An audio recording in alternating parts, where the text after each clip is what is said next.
ವಿಪಕ್ಷದವರ ಒತ್ತಾಯ ಇತ್ತು. ರಾಜ್ಯದ ರೈತರ ಸಮಸ್ಯೆ ಬಗ್ಗೆ ಈ ಸದನದಲ್ಲಿ ಚರ್ಚೆ ಆಗಬೇಕು. ವಿಶೇಷವಾಗಿ ಬೆಳಗಾವಿನಲ್ಲಿ ಅಧಿವೇಶನ ನಡೀತಾ ಇರೋದ್ರಿಂದ ಉತ್ತರ ಕರ್ನಾಟಕದ ಒಂದು ಸಮಗ್ರ ಅಭಿವೃದ್ಧಿಯ ಬಗ್ಗೆ ಕೂಡ ಚರ್ಚೆ ಆಗಬೇಕು ಅಂತೇಳಿ ನಾವೆಲ್ಲ ಅಪೇಕ್ಷಣೆ ಪಟ್ಟು ತಮ್ಮಲ್ಲಿ ವಿನಂತಿ ಮಾಡಿದಂಥ ಸಂದರ್ಭದಲ್ಲಿ ಇದಕ್ಕೆ ಅವಕಾಶವನ್ನು ಮಾಡಿಕೊಟ್ಟಿದ್ದೀರಿ. ಹಾಗಾಗಿ ಮೊಟ್ಟ ಮೊದಲದಾಗಿ ತಮಗೆ ನಾನು ಕೃತಜ್ಞತೆಯನ್ನು ಸಲ್ಲಿಸ್ತಾ, ಮಾನ್ಯ ಸಭಾಧ್ಯಕ್ಷರೇ, ಇವತ್ತು ಕರ್ನಾಟಕದ ಅಭಿವೃದ್ಧಿಯ ವಿಚಾರದಲ್ಲಿ ಒಂದು ಸಮತೋಲನವನ್ನು ತರುವಂಥ ನಿಟ್ಟಿನಲ್ಲಿ ಈ ಭಾಗದ ಉತ್ತರ ಕರ್ನಾಟಕ ಜನರ ಒಂದು ಅಪೇಕ್ಷೆ ಇರುವಂಥದ್ದು, ಎಲ್ಲೋ ಒಂದು ಕಡೆ ನಮ್ಮ ಉತ್ತರ ಕರ್ನಾಟಕದ ಅಭಿವೃದ್ಧಿಯ ವಿಚಾರದಲ್ಲಿ ಸರ್ಕಾರ ಹಿಂದೇಟಾಗ್ತಾ ಇದೆ. ಕಳೆದ ಹಲವಾರು ದಶಕಗಳಿಂದ ಉತ್ತರ ಕರ್ನಾಟಕದ ಅಭಿವೃದ್ಧಿ ವಿಚಾರದಲ್ಲಿ ಮಲತಾಯಿ ಧೋರಣೆ ಆಗ್ತಾ ಇದೆ ಅನ್ನುವ ಅಭಿಪ್ರಾಯ ಸರ್ವೇ ಸಾಮಾನ್ಯವಾಗಿ ಈ ಭಾಗದಲ್ಲಿ ಇರುವಂಥದ್ದು. ಇವತ್ತು ಅಭಿವೃದ್ಧಿ ಯೋಜನೆಗಳಲ್ಲಿ ಸಮತೋಲನ ಆಗಬೇಕು ಅಂಥೇಳಿ ಯಾವಾಗ ಆಗಲಿಲ್ಲ, ಒಂದು ಪ್ರತ್ಯೇಕ ರಾಜ್ಯ ಆಗಬೇಕು ಅನ್ನುವ ಧ್ವನಿಯೂ ಕೂಡ ಹಲವಾರು ಬಾರಿ ಈ ಭಾಗದಲ್ಲಿ ಧ್ವನಿ ಎದ್ದಿರುವಂಥದ್ದು ಕೂಡ ನಮಗೆಲ್ಲ ತಿಳಿದಿರುವಂಥ ವಿಚಾರ. ಇವತ್ತು ಈ ಭಾಗದಲ್ಲಿ ನೀರಾವರಿ ಯೋಜನೆಗಳು ಅಪೂರ್ಣಗೊಂಡಿರ್ತಕ್ಕಂಥ ವಿಚಾರ ಇರಲಿ, ಕಬ್ಬು ಬೆಳೆಗಾರರ ಸಮಸ್ಯೆಗಳು ಏನು, ಈ ಭಾಗದಲ್ಲಿ ಸ್ಪೆಷಲ್ ಎಕನಾಮಿಕ್ ಝೋನ್ಗಳನ್ನು ಮಾಡಿ ಉದ್ಯೋಗಗಳನ್ನು ಸೃಷ್ಟಿ ಮಾಡ್ತಕ್ಕಂಥ ನಿಟ್ಟಿನಲ್ಲಿ ಸಹಕಾರವನ್ನು ಕೊಡುವಂಥದ್ದು, ಪ್ರವಾಸೋದ್ಯಮ ಅಷ್ಟೇ ಅಲ್ಲ, ಹಿಂದಿನ ಸರ್ಕಾರಗಳು ಏನು ಕೆಲವು ಯೋಜನೆಗಳನ್ನು ನೀಡ್ಕೊಂಡು ಬಂದಿದ್ರು, ಅವು ಕೂಡ ಅಪೂರ್ಣವಾಗಿ ಅದಕ್ಕೆ ಇಂದಿನ ಸರ್ಕಾರ ಸಹಕಾರವನ್ನು ಕೊಡದೇ ಇರುವಂಥದ್ದು ಕೂಡ ಇವತ್ತು ಸಾಕಷ್ಟು ಚರ್ಚೆ ಆಗ್ತದೆ. ಮನ ಸಭಾಧ್ಯಕ್ಷರೇ, ಒಂದು ಈ ಸಂದರ್ಭದಲ್ಲಿ ನಾನು ಉಲ್ಲೇಖ ಮಾಡೋದಕ್ಕೆ ಇಚ್ಛಪಡ್ತೇನೆ. ಯಾಕೆ ಉತ್ತರ ಕರ್ನಾಟಕದಲ್ಲಿ ಈ ರೀತಿ ಅಭಿಪ್ರಾಯಗಳು ಮೂಡಿದೆ ಅಂತ ಹೇಳಿದ್ರೆ, ಯಾವತ್ತೂ ಕೂಡ ಇವತ್ತು ದಕ್ಷಿಣ ಕರ್ನಾಟಕದಲ್ಲಿ ಯಾವ ರೀತಿ ಅಭಿವೃದ್ಧಿಗೆ ರಾಜ್ಯ ಸರ್ಕಾರಗಳು ಒಂದು ಮಹತ್ವನ ನೀಡ್ತದೆ, ಈ ಭಾಗದಲ್ಲಿ ನೀಡ್ತಾ ಇಲ್ಲ ಅಂತಕ್ಕಂಥದ್ದು.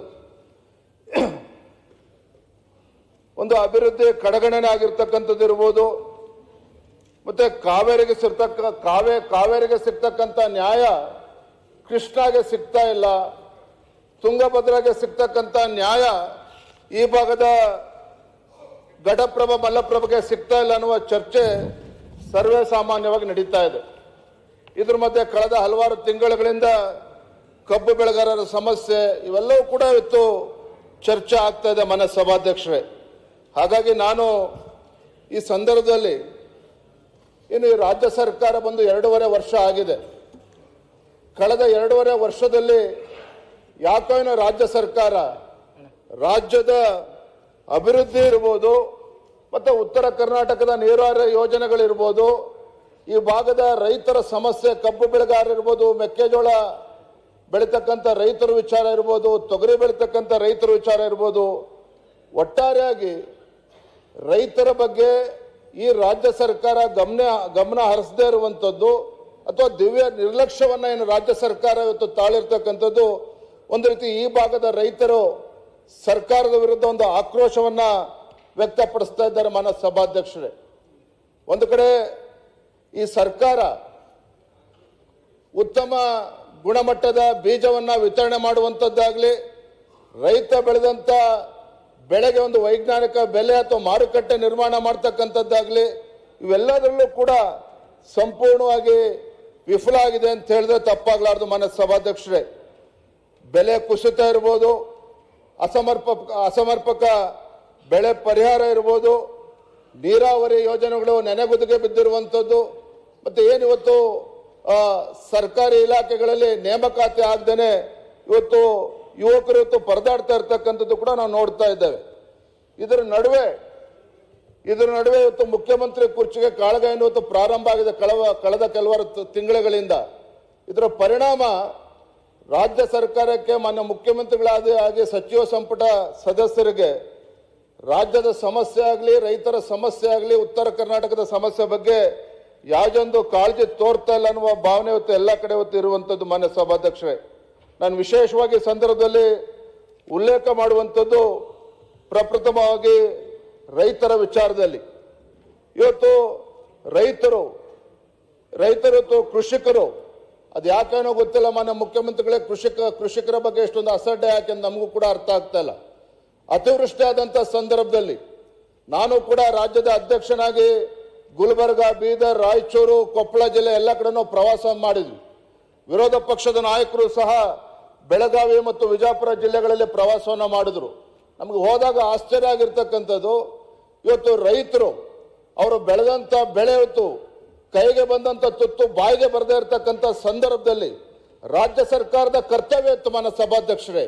ತತ್ಕ್ಷಣ ಸಂಬಂಧಪಟ್ಟಂತ ಉಸ್ತುವಾರಿ ಸಚಿವರಾಗಲಿ, ಕೃಷಿ ಸಚಿವರಾಗಲಿ, ಅಲ್ಲಿರ್ತಕ್ಕಂಥ ಜನಪ್ರತಿನಿಧಿಗಳು ಅಲ್ಲಿ ಧಾವಿಸಿ ಹೋಗಬೇಕಾಗಿತ್ತು.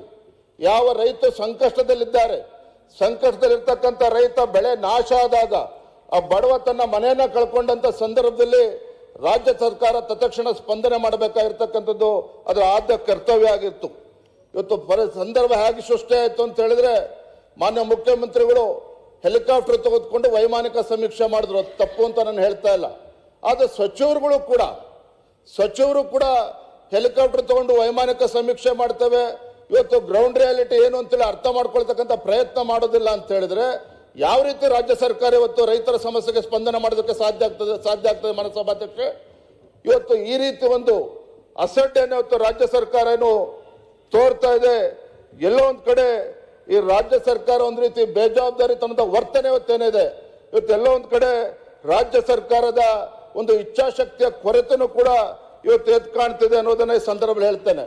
ಮಾನ್ಯ ವಿರೋಧ ಪಕ್ಷದ ನಾಯಕರು ಹೇಳಿದ್ರು, ಏನು ರಾಜ್ಯದಲ್ಲಿ ಇವತ್ತು ಅತಿವೃಷ್ಟಿ ಆಗಲಿ ಬರ ಆಗಲಿ ಮೊದಲ ಬಾರಿ ಅಲ್ಲ, ಹಲವಾರು ವರ್ಷಗಳ ಬೇರೆ ಬೇರೆ ಸಂದರ್ಭದಲ್ಲೂ ಕೂಡ ಅತಿವೃಷ್ಟಿ ಬರ ಬಂದಂತ ಸಂದರ್ಭದಲ್ಲಿ ಆ ಕಾಲಘಟ್ಟದಲ್ಲಿ ಯಾವ ರೀತಿ ರಾಜ್ಯ ಸರ್ಕಾರಗಳು ನಡೆದುಕೊಂಡಿದ್ದಾವೆ ಅನ್ನೋ ಉದಾಹರಣೆಗಳು ನಮ್ಮ ಮುಂದೆ ಇದೆ. ಹಿಂದೆ ಬಿಜೆಪಿ ಸರ್ಕಾರ ಇದ್ದಾಗ, ಯಡಿಯೂರಪ್ಪ ಅವರು ಮುಖ್ಯಮಂತ್ರಿಗಳಿದ್ದಾಗ ಇದೇ ಬೆಳಗಾವಿ ಜಿಲ್ಲೆಯಲ್ಲಿ ಮಾನ್ಯ ಸಭಾಧ್ಯಕ್ಷರೇ ಅವರು ಏಕಾಂಗಿ ಆಗಿದ್ರು, ಕ್ಯಾಬಿನೆಟ್ ಎಕ್ಸ್ಪೆನ್ಷನ್ ಕೂಡ ಆಗಿರಲಿಲ್ಲ. ತತ್ಕ್ಷಣ ಇಲ್ಲಿಗೆ ಬಂದು ಏನು ಬಡವರು ಮನೆಯನ್ನ ಕಳೆದುಕೊಂಡಿದ್ರು, ಮನೆಯನ್ನ ಕಳೆದುಕೊಂಡಂತ ಬಡವರಿಗೆ ಕೇಂದ್ರದ NDRF ನಾರ್ಮ್ಸ್ ಪ್ರಕಾರ 1 ಲಕ್ಷ ಇದ್ರೆ ರಾಜ್ಯ ಸರ್ಕಾರ 4 ಲಕ್ಷ ರೂಪಾಯಿನ ಘೋಷಣೆ ಮಾಡಿ ತತ್ಕ್ಷಣ ಬಡವರ ನೆರವಿಗೆ ಬರ್ತಕ್ಕಂಥ ಕೆಲಸ ಮಂದಿನ ಮುಖ್ಯಮಂತ್ರಿಗಳು ಯಡಿಯೂರಪ್ಪನವರು ಮಾಡಿದ್ರು. ಅದೇ ರೀತಿ ಬೆಳೆ ನಾಶ ಆದಂತ ಸಂದರ್ಭದಲ್ಲೂ ಕೂಡ ಆ ರೈತರಿಗೆ ಪರಿಹಾರವನ್ನ, ಬೆಳೆ ನಾಶ ಆದಂತ ಸಂದರ್ಭದಲ್ಲಿ ಪರಿಹಾರವನ್ನ ಕೊಡುವಂತ ಕೆಲಸ ಮಾಡಿದ್ದಾರೆ ಅನ್ನೋದನ್ನ ಸಂದರ್ಭ ಉಲ್ಲೇಖ ಮಾಡ್ತಾರೆ. ವಿಶೇಷವಾಗಿ ಮಾನ್ಯ ಸಭಾಧ್ಯಕ್ಷ ಕಬ್ಬು ಬೆಳೆಗಾರರು ನಿನ್ನೆ ಮೊನ್ನೆಯ ದಿನ ಅಲ್ಲ, ಕಳೆದ 2-3 ತಿಂಗಳಿಂದ ರೈತರು ಬೀದಿಗಿಳಿದು ಹೋರಾಟವನ್ನ ಮಾಡ್ತಾ ಇದ್ರು. ಇದೇ ಬೆಳಗಾವಿ ಜಿಲ್ಲೆಯ ಗುರ್ಲಾಪುರ ಕ್ರಾಸ್ನಲ್ಲಿ 4-5 ದಿನಗಳ ಸತತವಾಗಿ ರೈತ ಒಂದು ಸಂಘಟನೆಗಳ ನೇತೃತ್ವದಲ್ಲಿ ಹೋರಾಟ ಆಗ್ತಾ ಇದ್ರೆ ಯಾವುದೇ ಸಚಿವರು ಅಲ್ಲಿಗೆ ಹೋಗೋದಿಲ್ಲ. ಯಾಕೆ ಹೋರಾಟ ಮಾಡ್ತಾ ಇದ್ದಾರೆ, ಅವರ ಸಮಸ್ಯೆ ಏನು, ಸಮಸ್ಯೆಗೆ ಪರಿಹಾರ ಏನು ಅದು ಕೇಳ್ತಕ್ಕಂಥ ಕೆಲಸ ರಾಜ್ಯ ಸರ್ಕಾರದ ಕಡೆಯಿಂದ ಆಗಿಲ್ಲ. ನಾವು ನಮ್ಮ ಪಕ್ಷದ ಮುಖಂಡರು ಮಾನ್ಯ ಸಭಾಧ್ಯಕ್ಷರೇ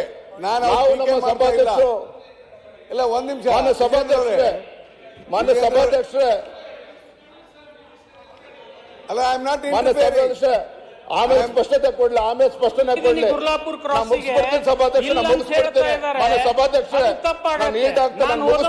ಮುಗಿಸ್ತೇನೆ. ನಮ್ಮ ವಿಚಾರ ಇಷ್ಟೇನೆ, ಕಬ್ಬು ಬೆಳೆಗಾರರು ಹೋರಾಟ ಮಾಡಿದಾಗ ಮಾನ್ಯ ಸಭಾಧ್ಯಕ್ಷರೇ ಅಲ್ಲಿ ಯಾರು ಕೂಡ ಸರ್ಕಾರದ ಕಡೆಯಿಂದ ಹೋಗೋದಿಲ್ಲ. ಅಷ್ಟೇ ಅಲ್ಲ, ಅಲ್ಲಿ ಏನು ಇವತ್ತು ರೈತರು ಪರದಾಡ್ತಾ ಇದ್ರು, ಇವತ್ತು ವೈಜ್ಞಾನಿಕವಾಗಿರ್ತಕ್ಕಂಥ ಬೆಲೆ ಸಿಗಬೇಕು ಅಂತೇಳಿ ಹೋರಾಟ ಮಾಡ್ತಾ ಇದ್ರು. ಅದಕ್ಕೆ ಸರಿಯಾದ ಸೂಕ್ತ ಸಂದರ್ಭದಲ್ಲಿ ಇವತ್ತು ರಾಜ್ಯ ಸರ್ಕಾರ ಸ್ಪಂದನೆ ಮಾಡ್ತಾ ಇರ್ತಕ್ಕಂಥದ್ದು ದುರ್ದೈವ ಅನ್ನುವ ಮತ್ತೊಂದು ಸಂದರ್ಭ ಹೇಳ್ತೇನೆ. ಮಾನ್ಯ ಇವತ್ತು ಕಬ್ಬು ಬೆಳೆಗಾರರ ವಿಚಾರದಲ್ಲಿ ಮಾನ್ಯ ಸಭಾಧ್ಯಕ್ಷರೇ ಹಲವಾರು ಬಾರಿ ಚರ್ಚೆ ಆಗಿದೆ. ಕಳೆದ 2 ತಿಂಗಳಿಂದ ಯಾವಾಗ ಕಬ್ಬು ಬೆಳೆಗಾರರ ಹೋರಾಟ ನಡೀತಾ ಇತ್ತು, ಪ್ರತಿ ಸಂದರ್ಭದಲ್ಲೂ ಕೂಡ ಇವತ್ತು ಕಬ್ಬು ಬೆಳೆಗಾರರು ಕೇಂದ್ರ ಸರ್ಕಾರ ಅನ್ಯಾಯ ಮಾಡ್ತಾ ಇದೆ, FRP ದರವನ್ನ ಫಿಕ್ಸ್ ಮಾಡ್ತಕ್ಕಂಥದ್ದು ಕೇಂದ್ರ ಸರ್ಕಾರ, ಇವೆಲ್ಲವೂ ಕೂಡ ಚರ್ಚೆ ಆಗಿದೆ. ನಾನು ಒಪ್ಕೊಳ್ತೇನೆ ಮಾನ್ಯ ಸಭಾಧ್ಯಕ್ಷ. ಅದು ಒಂದು ತಮ್ಮ ಮುಖೇನ ರಾಜ್ಯ ಸರ್ಕಾರ ಗಮನಕ್ಕೆ ತರೋದಕ್ಕೆ ಇಚ್ಛೆ ಪಡ್ತೇನೆ. ಮಾನ್ಯ ಸಭಾಧ್ಯಕ್ಷ, ಇಡೀ ದೇಶದಲ್ಲಿ ಕರ್ನಾಟಕ ರಾಜ್ಯ ಅತಿ ಹೆಚ್ಚು ಕಬ್ಬು ಬೆಳೀತಕ್ಕಂಥ ಮೂರನೇ ಅತಿ ದೊಡ್ಡ ರಾಜ್ಯ ಇವತ್ತು ಕಬ್ಬು ಬೆಳೀತಕ್ಕಂಥ ವಿಚಾರದಲ್ಲಿ. ಇವತ್ತು ನ್ಯಾಯಯುತವಾಗಿ ಮಾನ್ಯ ಮುಖ್ಯಮಂತ್ರಿಗಳು ಕಟಾವ್ ಸೀಸನ್ ಪ್ರಾರಂಭ ಆಗುವ ಮುಂಚಿತವಾಗಿ ಇವತ್ತು ಕಬ್ಬು ಬೆಳೆಗಾರರನ್ನ ಕರೆದು, ಸಕ್ಕರೆ ಕಾರ್ಖಾನೆ ಮಾಲೀಕರನ್ನ ಕರೆದು ಇವತ್ತು ಸಭೆಯನ್ನ ಮಾಡಬೇಕಾಗಿತ್ತು. ಸೂಕ್ತ ಸಮಯದಲ್ಲಿ ಈ ತೀರ್ಮಾನ ಆಗದೆ ಇರೋದ್ರಿಂದ, ಸಭೆ ಆಗದೆ ಇರುವ ಪರಿಣಾಮ ಇವತ್ತು ರೈತರು ಬೀದಿಗಿಳಿದು ಹೋರಾಟವನ್ನ ಪ್ರತಿಭಟನೆ ಮಾಡುವಂತ ಕೆಲಸ ಆಯ್ತು. ಮಾನ್ಯ ಸಭಾಧ್ಯಕ್ಷರೇ, ನಾನು ತಮ್ಮ ಮುಖೇನ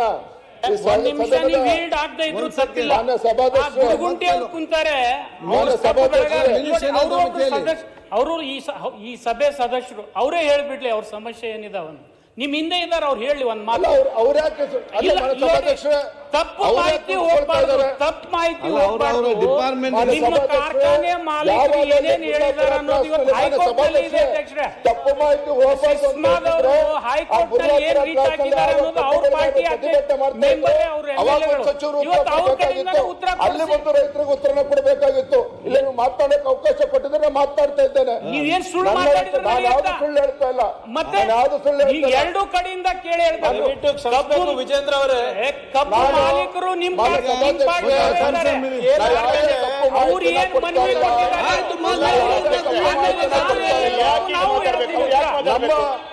ನಮ್ಮ ಪ್ರಶ್ನೆ ಇಷ್ಟನೇ, ನಮ್ಮ ಪ್ರಶ್ನೆ ಇಷ್ಟನೇ. ಇಲ್ಲ ನೀವು ಈ ತರ ಹೇಳ್ಬಾರ್ದು. ನಿಮ್ ಕಬ್ಬಿನ ಕಾರ್ಖಾನೆ ಮಾಲೀಕರನ್ನ ಕುಂಡ್ರಿಸ್ಕೊಂಡು ಹೈಕೋರ್ಟಿಗೆ ರಿಟ್ ಹಾಕಿ ಇಲ್ಲಿ ಈ ರೀತಿ ನೀವು ಮಾತಾಡಿದ್ರೆ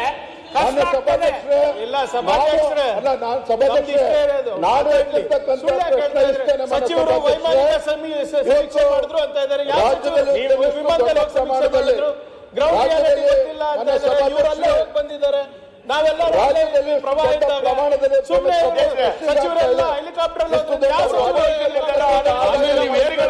ಏನಿದು ಕರ್ನಾಟಕ ರಾಜ್ಯಕ್ಕೆ ಸ್ವಲ್ಪ ಎತ್ತಿನಲ್ಲಿ ಹೇಳ್ಬೇಕು. ಸುಳ್ಳು ಹಿಂಗ ಹೇಳೋದು. ಮೊಲಾಸಸ್ ಇರ್ಬೋದು,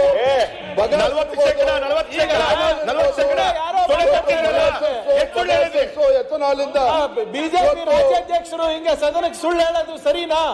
ಸರಿನಾ?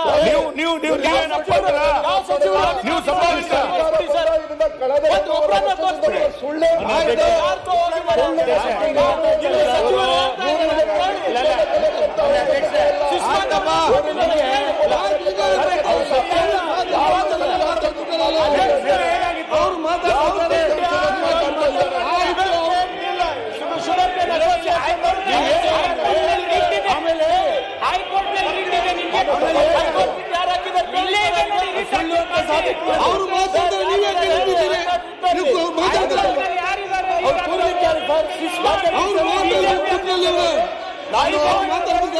ಮಾನ್ಯ ಸಭಾಧ್ಯಕ್ಷ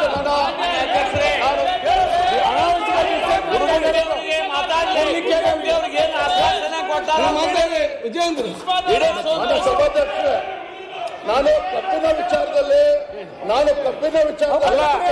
ಬಿಜೆಪಿ ಅಧ್ಯಕ್ಷರು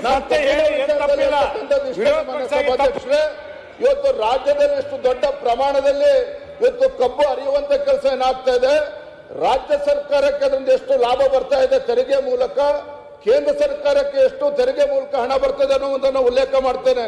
ಇವತ್ತು ರಾಜ್ಯದಲ್ಲಿ ರಾಜ್ಯ ಸರ್ಕಾರಕ್ಕೆ ಬೊಗಾಸಸ್ ಇರ್ಬೋದು, ವಿದ್ಯುತ್ ಪ್ರೊಡಕ್ಷನ್ ಇರ್ಬೋದು, ಎಥನಾಲ್ ಇರ್ಬೋದು, ಮೊಲಾಸಸ್ ಇರ್ಬೋದು, ಒಟ್ಟಾರೆಯಾಗಿ ಇವತ್ತು ರಾಜ್ಯ ಸರ್ಕಾರಕ್ಕೆ ಪ್ರತಿ ಟನ್ನಿಗೆ 9,218 ರೂಪಾಯಿ ಆದಾಯ ಇವತ್ತು ತೆರಿಗೆ ಮೂಲಕ ಇವತ್ತು ರಾಜ್ಯ ಸರ್ಕಾರಕ್ಕೆ ಬರುವಂತದ್ದು. ನನ್ನ ಪ್ರಶ್ನೆ ಹೊತ್ತು ಇಷ್ಟು ದೊಡ್ಡ ಪ್ರಮಾಣದಲ್ಲಿ ರಾಜ್ಯ ಸರ್ಕಾರಕ್ಕೆ ಆದಾಯ ಹೋಗ್ಬಾರ್ದು.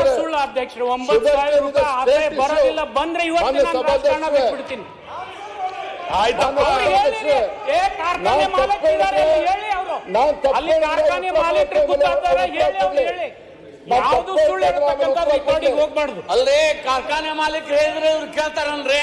ಆಯ್ತಪ್ಪ, ಕಾರ್ಖಾನೆ ಮಾಲೀಕರು ಹೇಳ್ತಾರ.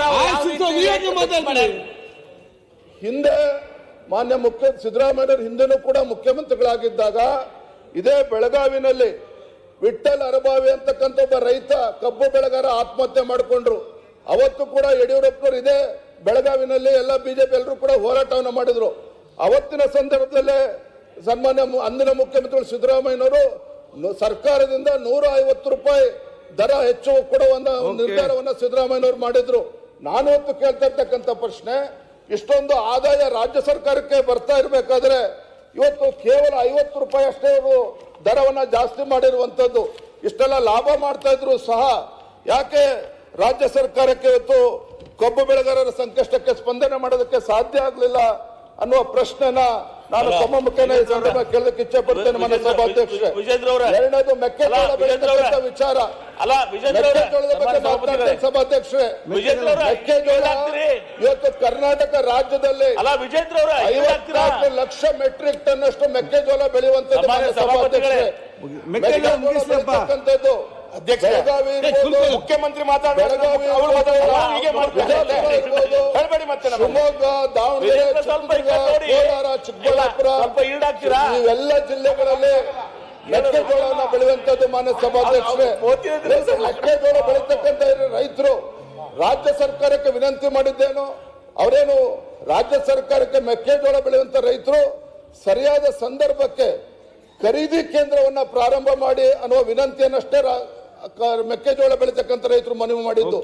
ಆದ್ರೆ ರಾಜ್ಯ ಸರ್ಕಾರ ಇವತ್ತು ಅಸಡ್ಡತನದಿಂದ ಸರಿಯಾದ ಸಮಯಕ್ಕೆ ಇವತ್ತು ಖರೀದಿ ಕೇಂದ್ರ ಪ್ರಾರಂಭ ಆಗದೇನೆ ಕೇಂದ್ರ ಸರ್ಕಾರ 2400 ರೂಪಾಯಿ MSP ರೇಟ್ ಫಿಕ್ಸ್ ಆಗಿದ್ರು ಸಹ ಇವತ್ತು ಖರೀದಿ ಕೇಂದ್ರ ಇಲ್ಲದೆ ಇರತಕ್ಕಂಥ ಪರಿಣಾಮ ಆಗಿ ಮಧ್ಯವರ್ತಿಗಳಿಗೆ, ದಲ್ಲಾಳಿಗಳಿಗೆ 2400 ರೂಪಾಯಿ ಫಿಕ್ಸ್ ಆಗಿದ್ರು ಸಹ 1500, 1600 ರೂಪಾಯಿಗೆ ಮೆಕ್ಕೆಜೋಳ ಖರೀದಿ ಮಾಡಿಕೊಂಡು ಇವತ್ತು ರೈತರ ಹತ್ರ ಮೆಕ್ಕೆಜೋಳ ಉಳ್ಕೊಂಡಿಲ್ಲ. ಇವತ್ತು ಮೆಕ್ಕೆಜೋಳ ಖರೀದಿ ಕೇಂದ್ರ ಪ್ರಾರಂಭ ಮಾಡಿದ್ರೆ ತಡವಾಗಿ, ಆದ್ರೆ ತಡವಾಗಿ ಪ್ರಾರಂಭ ಆದ್ರೆ ಇವತ್ತು ರೈತರು ಅದನ್ನು ಹಿಡ್ಕೊಂಡು ಕೂರ್ತಕ್ಕಂಥ ಶಕ್ತಿ ಇಲ್ಲ. ಯಾಕಂದ್ರೆ ಕೋಲ್ಡ್ ಸ್ಟೋರೇಜ್ ವ್ಯವಸ್ಥೆ ಇಲ್ಲ, ವೇರೋಸ್ ವ್ಯವಸ್ಥೆ ಸಮರ್ಪಕವಾಗಿಲ್ಲ ಇವತ್ತು ಕರ್ನಾಟಕ ರಾಜ್ಯದಲ್ಲಿ. ಹಾಗಾಗಿ ಮೆಕ್ಕೆಜೋಳ ಬೆಳೀತಕ್ಕಂಥ ರೈತರು ಅಸಹಾಯಕರಾಗಿ ಕೇಂದ್ರ ಸರ್ಕಾರ 2400 ಇವತ್ತು ದರವನ್ನು ಫಿಕ್ಸ್ ಮಾಡಿದ್ರು ಸಹ ಇವತ್ತು 1600, 1700 ರೂಪಾಯಿಗೆ ಮೆಕ್ಕೆಜೋಳ ಮಾರ್ತಕ್ಕಂಥ ಕೆಲಸ ಇವತ್ತು ಆಗಿದೆ. ಇದಕ್ಕೆ ರಾಜ್ಯ ಸರ್ಕಾರವೇ ಹೊಣೆ ಅನ್ನೋದನ್ನ ನಾನು ಸಂದರ್ಭದಲ್ಲಿ ಹೇಳ್ತೇನೆ ಮಾನ್ಯ ಸಭಾಧ್ಯಕ್ಷರೇ. ಇವತ್ತು ವಿಶೇಷವಾಗಿ ಕಲ್ಯಾಣ ಕರ್ನಾಟಕ, ಇವತ್ತು ಗುಲ್ಬರ್ಗ, ಯಾದಗಿರಿ ಜಿಲ್ಲೆಗಳ ಆ ಭಾಗದಲ್ಲಿ ಅತಿ ಹೆಚ್ಚು ತೊಗರಿಯನ್ನು ಬೆಳೀತಾರೆ ಮಾನ್ಯ ಸಭಾಧ್ಯಕ್ಷರೇ. ಗುಲ್ಬರ್ಗ ಜಿಲ್ಲೆ ಒಂದರಲ್ಲೇ ಸುಮಾರು 6.6 ಲಕ್ಷ ಹೆಕ್ಟೇರ್ನಲ್ಲಿ ತೊಗರಿಯನ್ನ ಬೆಳೀತಕ್ಕಂಥದ್ದು. ಇವತ್ತು ಕಲಬುರಗಿ ಜಿಲ್ಲೆನಲ್ಲಿ ಏನು ಜೂನ್ ಜುಲೈಲಿ ಅಧಿಕ ಮಳೆ ಆಗಿ ಚಿತ್ತಾಪುರ, ಸೇಡಂ, ಚಿಂಚೋಳಿ, ಕಮಲಾಪುರ, ಜೇವರ್ಗಿ, ಆಳಂದ ಎಲ್ಲ ಜಿಲ್ಲೆಗಳಲ್ಲೂ ಕೂಡ ಮಳೆ ಜಾಸ್ತಿಯಾಗಿ ಅಲ್ಲಿ ಬೆಳೀತಕ್ಕಂಥ ಉದ್ದು, ಹೆಸರು, ತೊಗರಿ ಎಲ್ಲವೂ ಕೂಡ ಸಂಪೂರ್ಣವಾಗಿ ಹಾಳಾಗಿರ್ತಕ್ಕಂಥದ್ದು ಮಾನ್ಯ ಸಭಾಧ್ಯಕ್ಷರೇ. ತಮ್ಮ ಮುಖೇನ ಸರ್ಕಾರದ ಗಮನಕ್ಕೆ ತರ್ತೇನೆ.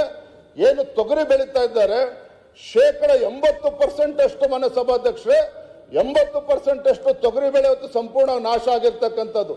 ಇದಕ್ಕೆ ರಾಜ್ಯ ಸರ್ಕಾರದಿಂದ ಆ ಸಮಸ್ಯೆಗೆ ಸ್ಪಂದನೆ ಮಾಡ್ತಕ್ಕಂಥ ನಿಟ್ಟಿನಲ್ಲಿ ಇನ್ನೂ ಕೂಡ ಒಂದು ಹೆಜ್ಜೆನೂ ಕೂಡ ಮುಂದಿಟ್ಟಿಲ್ಲ ಅನ್ನೋದನ್ನ ನಾನು ಮಾನ್ಯ ಸಭಾಧ್ಯಕ್ಷ ಸಂದರ್ಭದಲ್ಲಿ ತಮ್ಮ ಮುಖೇನ ಗಮನಕ್ಕೆ ತರಕ್ಕೆ ಇಚ್ಛೆ ಪಡ್ತೇನೆ.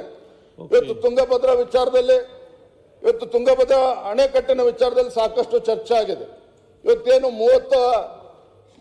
ಆಗಸ್ಟ್ 10, 2024 33 ಏನು ಇವತ್ತು ಕ್ರಸ್ಟ್ ಗೇಟ್ ಒಂದು ಕುಸಿದ್ಬಿಟ್ಟು ಅವತ್ತೇ ಮಾನ್ಯ ಉಪಮುಖ್ಯಮಂತ್ರಿಗಳು, ನೀರಾವರಿ ಸಚಿವರು ಎಲ್ಲಾ ಕ್ರಸ್ಟ್ ಗೇಟ್ಗಳನ್ನು ಬದಲಾವಣೆ ಮಾಡಬೇಕು ಅಂತೇಳಿ ಎಕ್ಸ್ಪರ್ಟ್ಸ್ಗಳು ಒಪಿನಿಯನ್ ಕೊಟ್ಟಿದ್ರು, ಮಾಡಬೇಕು ಅಂತೇಳಿ ತೀರ್ಮಾನ ಮಾಡಿದ್ರು. ಆಗ 1 ವರ್ಷ ಆದ್ರೂ ಸಹ 3 ತಿಂಗಳಲ್ಲೇ ನಾವೆಲ್ಲ ಗೇಟ್ಗಳನ್ನ ತೆಗೆದು ಹೊಸ ಗೇಟ್ಗಳನ್ನ ಹಾಕ್ತೀವಿ ಅಂತ ಹೇಳಿದ್ರು ಸಹ ಇವತ್ತಿಗೂ ಕೂಡ ಆ ಹೊಸ ಗೇಟ್ಗಳನ್ನು ಅಳವಡಿಸೋದಕ್ಕೆ ಸಾಧ್ಯ ಆಗಿಲ್ಲ. ಇದ್ರ ಪರಿಣಾಮ ಏನು? ಇವತ್ತು ಕೊಪ್ಪಳ ಇರ್ಬೋದು, ರಾಯಚೂರು ಇರ್ಬೋದು, ಬಳ್ಳಾರಿ ಭಾಗದ ರೈತರು ಸ್ಟಾರ್ಟ್ ಆಗಿದೆ, ವಂಚಿತರಾಗಿದ್ದಾರೆ. ಶುರು ಮಾಡಿಲ್ಲ ಸರ್, ಸುಮ್ಮನೆ ಸರ್, ಕರೆಕ್ಟ್ ಇದೆ ಅವ್ರು ಹೇಳಿ. ವರ್ಕ್ ಸ್ಟಾರ್ಟ್ ಆಗಿದೆ, ಆಗಿಲ್ಲ ಸರ್. ಸಭಾಧ್ಯಕ್ಷ ಆಯ್ತು, ನೀವೇ ಉತ್ತರ ಕೊಡ್ತೀವಿ. 3 ತಿಂಗಳಲ್ಲಿ ಎಲ್ಲ 33 ಕ್ರಸ್ಟ್ ಗೇಟ್ಗಳನ್ನ ಅಳವಡಿಸ್ತೇವೆ ಅಂತೇಳಿ ಆಶ್ವಾಸನೆ ಕೊಟ್ಟಿರ್ತಕ್ಕಂಥದ್ದು ಇವತ್ತು 1 ವರ್ಷ ಆಗ್ತಾ ಬಂದ್ರು ಕೂಡ ಈಗ ಸದನ ಪ್ರಾರಂಭ ಆಗ್ತದೆ ಅಂತ ಹೇಳಿದ್ಮೇಲೆ ಮೊನ್ನೆ 1 ವಾರದ ಕೆಳಗೆ ಕ್ರಸ್ಟ್ ಗೇಟ್ ಅನ್ನ ಕೂರಿಸ್ತಕ್ಕಂಥ ಕೆಲಸ ಈಗ ಪ್ರಾರಂಭ ಮಾಡಿದ್ದಾರೆ. ನಾವು ಇವತ್ತು ಸರ್ಕಾರಕ್ಕೆ ತಮ್ಮ ಮುಖೇನ ಆಗ್ರಹ ಪಡಿಸ್ತಾ ಇರ್ತಕ್ಕಂಥದ್ದು, ಆ ಭಾಗದ ರೈತರು ಏನ್ ಅನ್ಯಾಯ ಮಾಡಿದ್ದಾರೆ, ನಮ್ಮ ಅಪೇಕ್ಷೆ ರೈತರ ಆಗ್ರಹ ಇರ್ತಕ್ಕಂಥದ್ದು, ಆ ಭಾಗದ ರೈತರು 2ನೇ ಬೆಳೆ ಬೆಳೆಯೋದಕ್ಕೇನು ಸಾಧ್ಯ ಆಗಿಲ್ಲ. ಆ ಎರಡನೇ ಬೆಳೆಗೆ ಆ ರೈತರಿಗೆ ಪರಿಹಾರನ ಕೊಡುವಂತ ಕೆಲಸ ರಾಜ್ಯ ಸರ್ಕಾರ ಮಾಡಬೇಕು. ಒಂದು ಎಕರೆಗೆ ಕನಿಷ್ಠ 25,000 ರೂಪಾಯಿನ ಆ ಭಾಗದ ರೈತರಿಗೆ ಕೊಡಬೇಕು ಅನ್ನುವ ಒತ್ತಾಯವನ್ನು ಕೂಡ ಮಾನ್ಯ ಸಭಾಧ್ಯಕ್ಷರೇ ನಾನು ಈ ಸಂದರ್ಭದಲ್ಲಿ ಮಾಡೋದಕ್ಕೆ ಇಚ್ಛೆ ಪಡ್ತೇನೆ. ಮಾನ್ಯ ಸಭಾಧ್ಯಕ್ಷರೇ, ಇವತ್ತು ನೀರಾವರಿಗಳ ಯೋಜನೆಗಳ ಬಗ್ಗೆ ಯಾವ ರೀತಿ ಇವತ್ತು ಉತ್ತರ ಕರ್ನಾಟಕಕ್ಕೆ ಅನ್ಯಾಯ ಆಗಿದೆ ಅಂತ ಹೇಳಿ ಸಾಕಷ್ಟು ಚರ್ಚೆ ಆಗ್ತಾ ಇದೆ. ನಾನು ಈ ಸಂದರ್ಭದಲ್ಲಿ ಇರ್ತಕ್ಕಂಥದ್ದು, ಹಿಂದೆ ಬಿಜೆಪಿ ಸರ್ಕಾರ ಇದ್ದಾಗ ಯಡಿಯೂರಪ್ಪರಾಗಲಿ ಬಸವರಾಜ ಬೊಮ್ಮಾಯಿ ಮುಖ್ಯಮಂತ್ರಿಗಳಿದ್ದಾಗ ಕೃಷ್ಣಾ ಹಿನ್ನೀರಿನಿಂದ ಅಥವಾ ಈ ಭಾಗದ ನೀರಾವರಿ ಯೋಜನೆಗಳಿಗೆ ಹೆಚ್ಚು ಹಣವನ್ನು ಕೊಟ್ಟಿರ್ತಕ್ಕಂಥದ್ದನ್ನ ಈ ಸಂದರ್ಭ ನೆನಪು ಮಾಡ್ಕೊಡೋದಕ್ಕೆ ಇಚ್ಛೆ ಪಡ್ತೇನೆ. ಇವತ್ತೇನು ಕೃಷ್ಣಾ ಮೇಲ್ದಂಡೆ ಯೋಜನೆ ಬಗ್ಗೆ ಇಷ್ಟೆಲ್ಲ ಚರ್ಚೆ ಆಗ್ತಾ ಇದೆ. ಇವತ್ತು 50-60 ವರ್ಷಗಳು ಕಳೆದರೂ ಸಹ ಯಾವ ಪ್ರಾಜೆಕ್ಟ್ 18-19 ಸಾವಿರ ಕೋಟಿಲಿ ಪ್ರಾರಂಭ ಆಗಬೇಕಾಗಿತ್ತು, ಇವತ್ತು 1 ಲಕ್ಷ ಕೋಟಿ ದಾಟಿರ್ತಕ್ಕಂಥದ್ದು. ಇವತ್ತಿಗೂ ಕೂಡ ಅದಕ್ಕೆ ನಾವು ಉತ್ತರವನ್ನ ಕಂಡುಕೊಳ್ಳಕ್ಕೆ ಇವತ್ತು ಕೂಡ ಸಾಧ್ಯ ಆಗಿಲ್ಲ. ಮಾನ್ಯ ಸಭಾಧ್ಯಕ್ಷರೇ, ನಾನಿಲ್ಲಿ ಪ್ರಮುಖವಾಗಿ ಉಲ್ಲೇಖ ಮಾಡ್ತಾ ಇರುವಂತದ್ದು, ಇವೆಲ್ಲವೂ ಒಂದ್ ಕಡೆ ಇರಲಿ, ಹಿಂದೆ ಬಸವರಾಜ ಬೊಮ್ಮಾಯಿ ಅವರು ಮುಖ್ಯಮಂತ್ರಿಗಳಿದ್ದಾಗ ಅವರು ಈ ವಿಶೇಷವಾಗಿ ಬೆಳಗಾವಿ ಜಿಲ್ಲೆ ಬಗ್ಗೆ 14 ಏತ ನೀರಾವರಿ ಯೋಜನೆಗಳಿಗೆ ಕ್ಯಾಬಿನೆಟ್ ಅಪ್ರೂವಲ್ ಅನ್ನು ಕೊಟ್ಟು ಟೆಂಡರ್ ಕೂಡ ಆಗಿರ್ತಕ್ಕಂಥದ್ದು. ಈ ಎಲ್ಲ ಯೋಜನೆಗಳು ಇವತ್ತಿಗೂ ಕೂಡ 10% ಪ್ರೋಗ್ರೆಸ್ ಕೂಡ ಆಗಿಲ್ಲ. ಕಾರಣ ಏನು? ಹಿಂದಿನ ಬಿಜೆಪಿ ಸರ್ಕಾರ ಕೊಟ್ಟಿರ್ತಕ್ಕಂಥ ಯೋಜನೆ ಅನ್ನುವ ಕಾರಣಕ್ಕೆ ಇವೆಲ್ಲವೂ ಕೂಡ ಇವತ್ತು ನೆನೆಗುದಿಗೆ ಬಿದ್ದಿರ್ತಕ್ಕಂಥ ನಾವು ನೋಡ್ತಾ ಇದ್ದೀವಿ. ಇವತ್ತು ಇಂಗ್ಳಿ ದಿಗ್ಗೇವಾಡಿ ಬ್ರಿಡ್ಜ್ ಕೂಡ ಇವೆಲ್ಲವೂ ಕೂಡ ಅಪೂರ್ಣವಾಗಿ ಇದ್ಯಾವುದೂ ಕೂಡ ಕಾಮಗಾರಿ ಆಗದೇನೆ ನಿಂತಿರ್ತಕ್ಕಂಥದ್ದು. 20% ಪ್ರೋಗ್ರೆಸ್ ಕೂಡ ಆಗ್ತಾ ಇಲ್ಲ. ನಾನು ತಮ್ಮ ಮುಖೇನ ಗೌರವಾನ್ವಿತ ಮುಖ್ಯಮಂತ್ರಿಗಳಿಗೆ ಕೇಳೋದಕ್ಕೆ ಇಚ್ಛಪಡ್ತೇನೆ, ನಮ್ಮ ಬೆಳಗಾವಿ ಜಿಲ್ಲೆ ಇರ್ಬೋದು, ಉತ್ತರ ಕರ್ನಾಟಕದ ಯಾವುದೇ ನೀರಾವರಿ ಯೋಜನೆ ಬಗ್ಗೆ ತಾವೇ ಹೇಳಿದ್ರಿ ನಮ್ಮ ನಡೆ ಕೃಷ್ಣೆಯ ಕಡೆಗೆ ಅಂತ ಹೇಳಿ. ರಾಜ್ಯದಲ್ಲಿ ಕಾಂಗ್ರೆಸ್ ಪಕ್ಷ ಅಧಿಕಾರಕ್ಕೆ ಬಂದ್ರೆ ನಾವು 5 ವರ್ಷದಲ್ಲಿ 1.5 ಲಕ್ಷ ಕೋಟಿ ರೂಪಾಯಿಗಳನ್ನ ನಾವು ನೀರಾವರಿ ಯೋಜನೆಗಳಿಗೆ ಕೊಡ್ತೇವೆ ಅಂತ ಹೇಳ್ತಾ ಇದ್ರಿ. ಆದ್ರೆ ನಿಮ್ಮ ಸರ್ಕಾರ ಬಂದು ಅವಾಗಲೂ ಕೂಡ 5 ವರ್ಷ ಕಂಪ್ಲೀಟ್ ಮಾಡಿದಿರಿ. ಇವತ್ತು ಕೂಡ 2.5 ವರ್ಷ ಕಳೆದಿದೆ. ಪ್ರತಿ ವರ್ಷ ನಿಮ್ಮ ಆಶ್ವಾಸನೆ ಅಂತೆ ನೀವೇನು ಚುನಾವಣೆ ಸಂದರ್ಭದಲ್ಲಿ ಅಥವಾ ಪ್ರಣಾಳಿಕೆಯಲ್ಲಿ 1.5 ಲಕ್ಷ ಕೋಟಿ ಕೊಡ್ತೀವಿ ಅಂತ ಹೇಳಿದ್ರೆ, ಪ್ರತಿ ವರ್ಷ ಈ ವರ್ಷದ ಈ ಪೀರಿಯಡ್ ತೆಗೆದುಕೊಂಡ್ರು ಕೂಡ 2.5 ವರ್ಷ ಆಗಿದೆ. ಇಷ್ಟೊತ್ತಿಗಾಲ 75,000 ಕೋಟಿ ಕೊಡಬೇಕಾಗಿತ್ತು. 75,000 ಕೋಟಿ ಕೊಡೋದ್ರಲ್ಲಿ ಮಾನ್ಯ ಸಭಾಧ್ಯಕ್ಷರೇ 20,000 ಕೋಟಿನೂ ಕೂಡ ಈ ಸರ್ಕಾರಕ್ಕೆ ಇವತ್ತು ಕೊಡೋದಕ್ಕೆ ಆಗಿಲ್ಲ ಅಂತಕ್ಕಂಥದ್ದು ದುರ್ದೈವ. ಇದರಿಂದನೇ ಗೊತ್ತಾಗ್ತದೆ ಮಾನ್ಯ ಸಭಾಧ್ಯಕ್ಷರೇ, ಇದರಿಂದನೇ ಗೊತ್ತಾಗ್ತದೆ ಈ ರಾಜ್ಯ ಸರ್ಕಾರ ಇವತ್ತು ಉತ್ತರ ಕರ್ನಾಟಕದ ಬಗ್ಗೆ ಆಗ್ಲಿ, ಈ ಭಾಗದ ನೀರಾವರಿ ಯೋಜನೆಗಳ ಬಗ್ಗೆ ಆಗ್ಲಿ ಕಿಂಚಿತ್ತೂ ಕೂಡ ಕಾಳಜಿ ಇಲ್ದೇನೆ ಇವತ್ತು ಅನುದಾನ ಕೊಡದೇ ಇರ್ತಕ್ಕಂಥದ್ದು ನಾವು ಈ ರಾಜ್ಯದ ಜನ ಗಮನಿಸ್ತಾ ಇದ್ದಾರೆ. ಮಾನ್ಯ ಸಭಾಧ್ಯಕ್ಷರೇ, ಕೊನೆ ಒಂದು ವಿಚಾರ ನನ್ನ ತಮ್ಮ ಗಮನಕ್ಕೆ ತಂದು ನನ್ನ ಮಾತನ್ನು ಮುಗಿಸ್ತೇನೆ. ಇವತ್ತು ನಿರುದ್ಯೋಗದ ಸಮಸ್ಯೆ ಬಗ್ಗೆ ಸಾಕಷ್ಟು ಚರ್ಚೆ ಆಗ್ತಾ ಇದೆ. ಮೊನ್ನೆ ಕೂಡ ಇದೇ ಧಾರವಾಡದಲ್ಲಿ ಪಾಪ ಒಬ್ಬ ನವಲಗುಂದದ ಒಬ್ಬ ಯುವಕ ಇವತ್ತು ನೇಣು ಹಾಕೊಂಡು ಸತ್ತಿರ್ತಕ್ಕಂಥದ್ದು ಕೂಡ ದುರ್ಘಟನೆ ನಡೆದಿರುವಂಥದ್ದು. ನಾನು ತಮ್ಮ ಮುಖೇನ ರಾಜ್ಯ ಸರ್ಕಾರದ ಗಮನಕ್ಕೆ ತರಕ್ಕೆ ಇಚ್ಛೆ ಪಡ್ತೇನೆ. KPSCನ ಹ್ಯಾಕ್ ಸುಧಾರಣೆ ಮಾಡಬೇಕು. ಹಿಂದಿನ ಸರ್ಕಾರ ಇದ್ದಾಗಲೂ ನಾವು ಕೇಳ್ತಾ ಇದ್ದೇವೆ, ಆದರೆ ಪ್ರತಿ ಸಂದರ್ಭದಲ್ಲೂ ಕೂಡ ಗೊಂದಲಗಳನ್ನು ನೋಡ್ಕೊಂಡು ಬಂದಿದ್ದೇವೆ. ಒಬ್ಬ ಅನುಭವಿ ಮುಖ್ಯಮಂತ್ರಿಗಳಿದ್ದಾಗ ಈ KPSC ಸಮಸ್ಯೆನ ಬಗೆಹರಿಸೋ ಜೊತೆಗೆ ರಾಜ್ಯದಲ್ಲಿ ಲಕ್ಷಾಂತರ ಯುವಕರು ತಮ್ಮ ಮನೆಯನ್ನ ಬಿಟ್ಟು ಅಥವಾ ಹಾಸ್ಟೆಲ್ ಮಾಡಿಕೊಂಡು PG ಮಾಡಿಕೊಂಡು ಕುಟುಂಬ ಸದಸ್ಯರನ್ನ ಬಿಟ್ಟು ದೂರಕ್ಕೆ ಬಂದು ಹುಬ್ಬಳ್ಳಿ ಧಾರವಾಡದಲ್ಲಿ, ಬಿಜಾಪುರದಲ್ಲಿ, ಬೆಂಗಳೂರಿನಲ್ಲಿ ಇವತ್ತು ರೂಮ್ ಮಾಡಿಕೊಂಡು ಒಂದು ಕನಸನ್ನ ಕಟ್ಕೊಂಡು ಇವತ್ತು ಕಳೆದ 5-6 ವರ್ಷದಿಂದ ಇವತ್ತು ಜಾತಕ ಪಕ್ಷಿಗಳ ತರ ಇವತ್ತು ಕಾಯ್ತಾ ಇದ್ದಾರೆ. ಆದ್ರೆ ನೀವೇ ಭರವಸೆ ಕೊಟ್ಟಿದ್ರು ಸರ್ಕಾರ. ಇವತ್ತು ಚುನಾವಣೆ ಸಂದರ್ಭದಲ್ಲಿ ಇದೇ ರಾಹುಲ್ ಗಾಂಧಿ ಅವರು ಭಾರತ್ ಜೋಡೋ ಯಾತ್ರಾ ಸಂದರ್ಭದಲ್ಲಿ ಬಂದು ಕಾಂಗ್ರೆಸ್ ಸರ್ಕಾರ ಅಧಿಕಾರಕ್ಕೆ ಬಂದ್ರೆ ಇವತ್ತೇನು ಸರ್ಕಾರಿ ನೌಕರಿ ಹುದ್ದೆಗಳು ಖಾಲಿ ಇದ್ದಾವೆ, 2.5 ಲಕ್ಷಕ್ಕೂ ಹೆಚ್ಚು ಹುದ್ದೆಗಳು ಖಾಲಿ ಇದ್ದಾವೆ, ಅದನ್ನ ಭರ್ತಿ ಮಾಡ್ತೀವಿ ಅಂತ ಹೇಳಿದ್ರು ಇದೇ ಕಾಂಗ್ರೆಸ್ ಪಕ್ಷದವರು. ಆದ್ರೆ ಇವತ್ತು ಒಳ ಮೀಸಲಾತಿ ಬೇರೆ ಬೇರೆ ವಿಚಾರಗಳನ್ನ ಇಟ್ಕೊಂಡು ಇವತ್ತಿಗೂ ಕೂಡ ಯುವಕರು ಇವತ್ತು ಬೀದಿಗಿಳಿದು ಹೋರಾಟ ಮಾಡ್ತಾ ಇದ್ದಾರೆ, ಪ್ರತಿಭಟನೆ ಮಾಡ್ತಾ ಇದ್ದಾರೆ.